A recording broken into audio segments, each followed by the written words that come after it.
Okay, now that my collection's gotten quite large and I have to be a little more cognizant of the space I have because I will run out of space if I'm not careful, I've been spending less time now buying new tarantulas, although I've been buying a lot of scorpions, and more time looking into upgrading some of my enclosures. So before I get started, this is going to be kind of more of the premium enclosure type review. I don't care what people use for enclosures. A lot of times I post these videos, and if I post the Sterlites, I get nasty comments saying your enclosures suck, your enclosures are ugly, you should get them in something nicer. And then when I post the nice ones, I'll get comments saying, why would you spend that much money on enclosures? Use whatever works for you. The spiders don't care. As far as I know, I've never seen a spider sitting there looking very pensive and sad because it's in a Sterlite box. So if you put that in the comments, I'm probably not even going to respond anymore because it's kind of getting old. And not to be negative, it's just I've had a couple this week, and it's like, all right, seriously, I've always been a proponent of using whatever you want. But these are the Exo Terra breeding boxes. I actually saw these from my buddy Casey Peter, who posted some on his blog, and I will put a link to his blog because he posts a lot of great stuff, not just spider videos either, but spider blogs, but a lot of great stuff. But he had posted some of these, and I looked into them at the time, and at that point my collection was growing. I was looking for more economy boxes, so I was still doing kind of the Sterlite thing. But I saw a picture of one of these and immediately liked it, looked it up, and they weren't really readily available in the United States. I think these are more available in Europe, as my dog lays down on the floor and lays a belly trap for me. Sorry. So I was eyeing them, but they were a little expensive. But now I'm looking to upgrade some of my enclosures, so I decided to check them out. And after pricing them, I could find them in some sites that were selling they just focus on enclosures.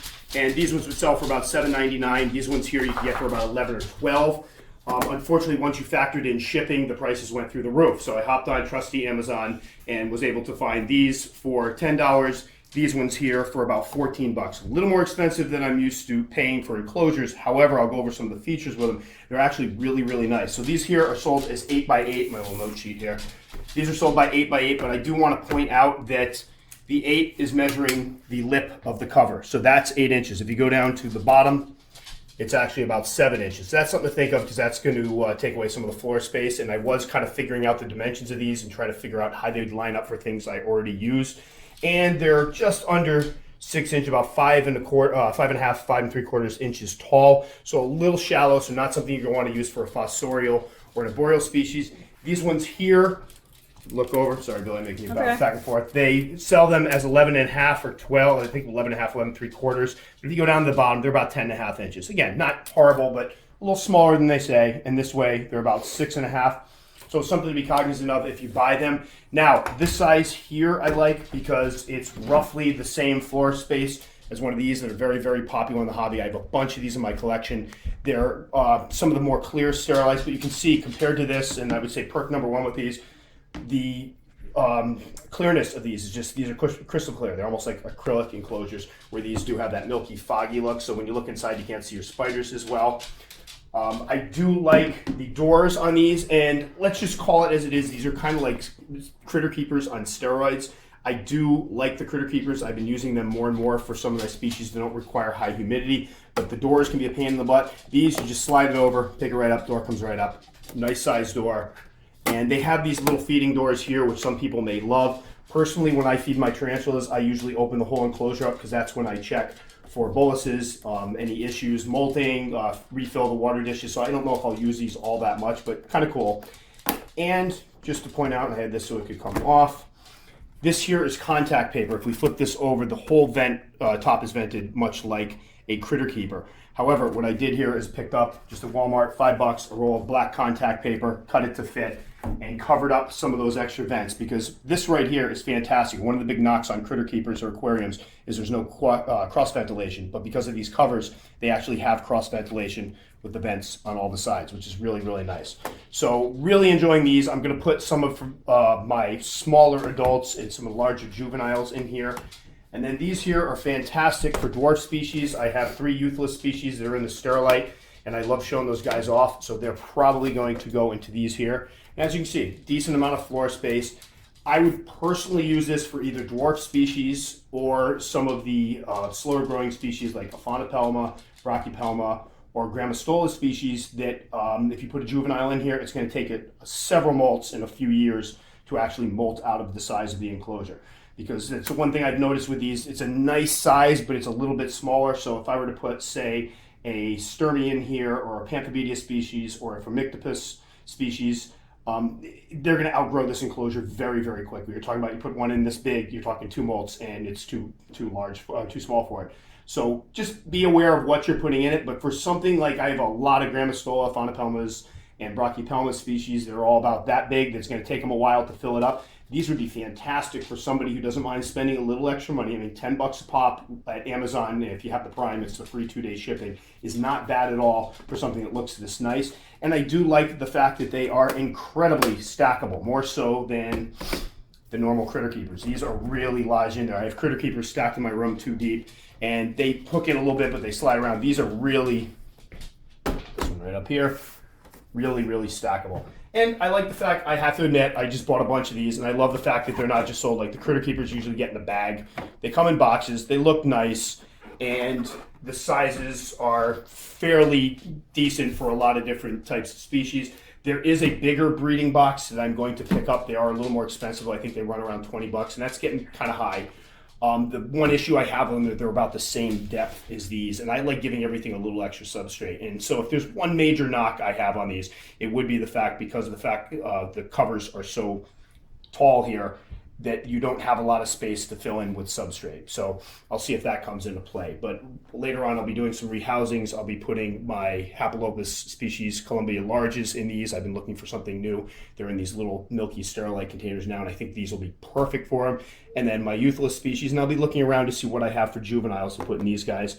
And then I think later on, one of these is probably going to my B. albo female, who's about yay big, so this will give her a little space to grow. She's in one of these shoe boxes, and I love that one. I want to be able to show her off, so she'll be going in one of these. So overall, I really like them. I'll probably end up posting this on Amazon, because I've seen some people asking questions in the comment section about, are these decent for tarantulas?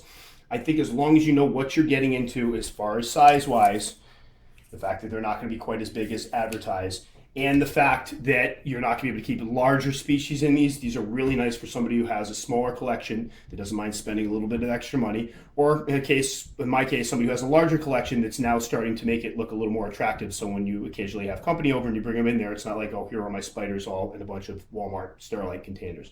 So I will be doing a rehousing video that I'll attach to the end of this, and then as I go along, as I do a rehousing video, I will basically post a video up and show how I think it's working for this tarantula. Is this a good one? Is this something I'm going to end up changing out in a month or whatnot? So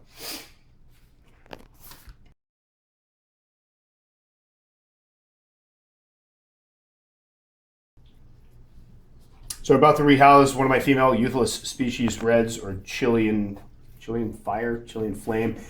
These guys, there's a lot of discussion about the name changing for these guys. I'll address it in the comment section.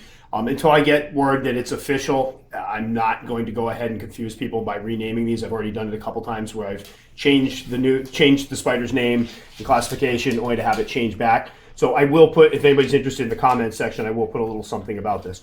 So this is the one I bought at the pet store a little while back. She's been doing great. She's molted once, been eating. And as you can see, she's got a smaller, this was an impromptu enclosure because I had no intention of buying anything when I went there, and I had this one set up. So I'm going to go ahead and set this one up for it. Now, I give these guys hides. They never use them. They basically wander around all the time. And I do want to point out that the substrate in here is a combination of moist and dry. I actually put moist on the bottom because although originally when you read about these guys, everybody said to keep them dry, I've noticed they do appreciate a moist area. In the wintertime, especially if it gets really dry in the room, they will hug the moist area. So that's usually how I decide whether or not they're going to need moist or dry. So let me just get her off of here. I figured she was going to do that. All right, dogs, knock it off. She's going to go hopefully right in.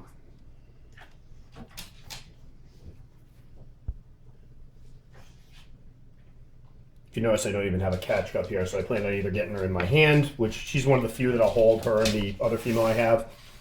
But there she is, as you can see, with this container. The top part is closer to 7 3/4 or so.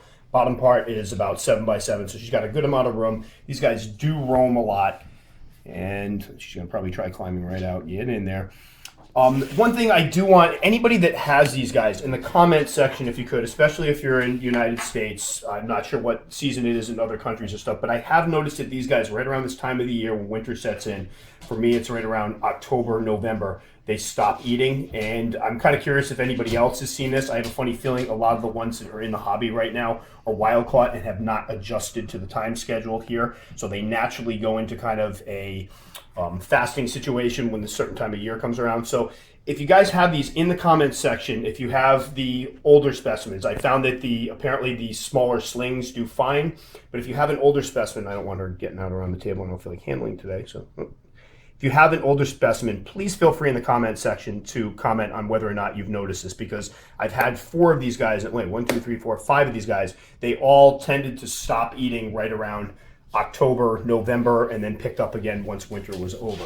And I don't know if it's something that everybody else has experienced or just mine, but this one seems to be doing the same thing. She was eating great, and recently she just stopped. So there we go, Euathlus species red in her new home. Really liking these boxes. This seems to be a perfect size for a dwarf species. And as you can see, as I pick this one up, very, very crystal clear. You can see right through it, so you can actually see your pets. And I do like the black tops because it does give them a little more privacy. And again, they're stackable. So if your space is at a premium, just take one of these bad boys, stick them right on top, and you're all set. And one thing I should probably point out, because now that I'm looking at, these do have vents on the top here. I went and covered the top vents on most of these because I don't want the moisture to evaporate out very quickly. It is winter here. The furnace is starting to run. The air is starting to dry out. So the cross ventilation the sides offer is enough for me. So there we go. All set.